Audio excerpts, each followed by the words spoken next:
Here's what very, very, very, very few people are saying about Argentina's new president, Javier Milei. I understand why most people are excited that Javier became a president. He is very pro-Bitcoin, and he claims that he is going to make it legal tender. I'm going to go over some facts with you, which not a lot of people want to do because they will, at fear of they will be unfollowed by a lot of their audience. But being Crypto Tips here, we are factual, and I want to tell the truth. Here are a couple things that he voted for on his platform. He mandated forced labor for prisoners. He also voted for reducing the age of being considered a minor. He also created a nationwide surveillance network of cameras with facial recognition technology. So my question is, how can somebody that's being so pro surveillance be for Bitcoin, which, was meant for financial privacy?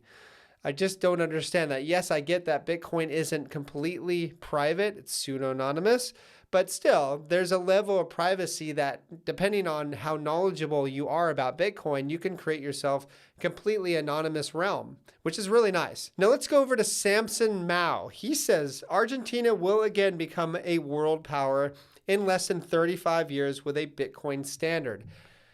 I agree, kind of. If Javier is true to his promises, yes, potentially, because the US absolutely hates Bitcoin.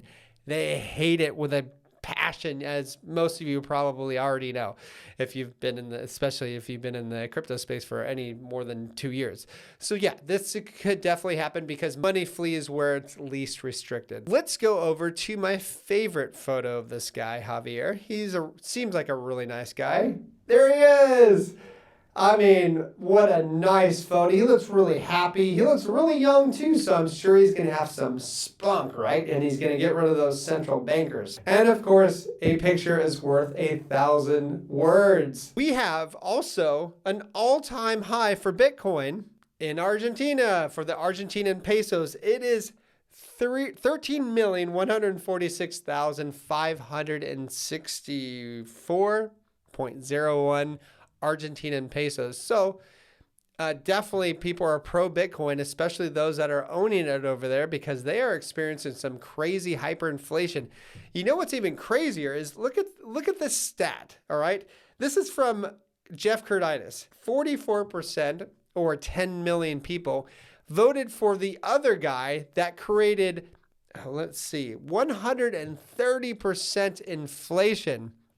This is crazy amount of propaganda that has been coming out of Argentina. So I guess anything is going to be better for that than that other guy. Javier, I really hope you're honest with your people and you actually come through with your promises. So those are a couple things that you need to be able to decide for yourself with some facts that you can base your opinion off of. And for me, I don't like politicians whatsoever, but I know many of you do, and I'm going to be respectful for that. But also keep in mind that many of these politicians will not do what they are planning to do or say that they're going to do. Regardless, it doesn't matter because Bitcoin is going to thrive regardless of who gets elected of anywhere in the world. It is decentralized, open source, and permissionless.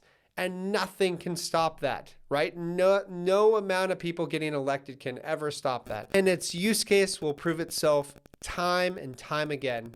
That's all I have. Please like and subscribe. Check us down below for our CT Club at learningcrypto.com if you really want to step more into the game of altcoins and other things like that.